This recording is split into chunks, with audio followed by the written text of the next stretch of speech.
মিঠা খাইছা খাবলৈ টেষ্টি নে টেষ্টি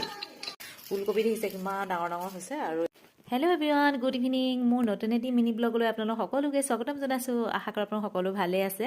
আৰু মানে আমাৰ হ'লে আলহী আহিছে যিহেতু আৰু এইফালে গধূলিও হ'ল আৰু আলহীক মানে চাহ খাবলৈ দিছোঁ আৰু এইফালে আমাৰ মইনাই মিঠাই খাই আছে আৰু এইফালে সকলোৱে হাতে কামে লাগি লৰালৰিকে কাম কৰিছোঁ পিনে বৰমায়ো মানে আলু পিঁয়াজ কটাত লাগি গৈছে কাৰণ সোনকালে ভাত খুৱাই ঘূৰি যাব মিঠাই খাইছা খাবলৈ টেষ্টি নে টেষ্টি এইফালে মাহঁতে মানে পাচলি দি পঠিয়াইছে একদম পুৰা ঘৰৰ পাচলিয়া বাৰীত লগা ভণ্টি যিহেতু গৈছিলে সাতমহীয়া ভাত পিঠা আছিলে তাৰ দিবলৈ মানে দিবলৈ নহয় তাতে দিয়া হৈছিল আৰু এইফালে দেখিছে কি কি আনিছে দেখুৱাইলোঁ আপোনালোকতো এইফালে চাউল দি পঠিয়াইছে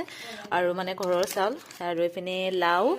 ৰঙালাও আৰু এইফালে কবি এইবোৰ ঘৰতে লগা আকৌ দেই এইবিলাক কবি দি পঠিয়াইছে ফুলকবি দেখিছে কিমান ডাঙৰ ডাঙৰ হৈছে আৰু এইফালে পদিনা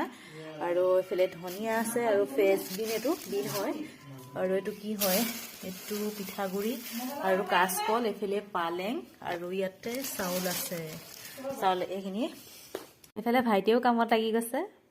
চাহ খাই আজৰি হৈ মানে বনোৱাত লাগি গৈছোঁ আৰু খাচী মাংস বনোৱা হ'ব দৈৰ লগত আৰু এইফালে ভাইটিয়ে বনাব কাৰণ সি বহুত টেষ্টি বনায় আৰু তাকে লগাই দিছোঁ কামত আৰু বৰমা এইফালে ভণ্টি মানে মানুহজনৰ ভায়েক হয় আৰু বৌ আহিছে ভতিজা আহিছে যিহেতু ঘূৰি যাব ভণ্টি মানে মেডিকেলত চেকআপত আহিছিলে চেকআপ কৰি ঘৰত সোমাই ইয়াতে ভাত পানী খাই ঘূৰি যাব আজি ভিডিঅ'টো মানে আছিলে বাই বাই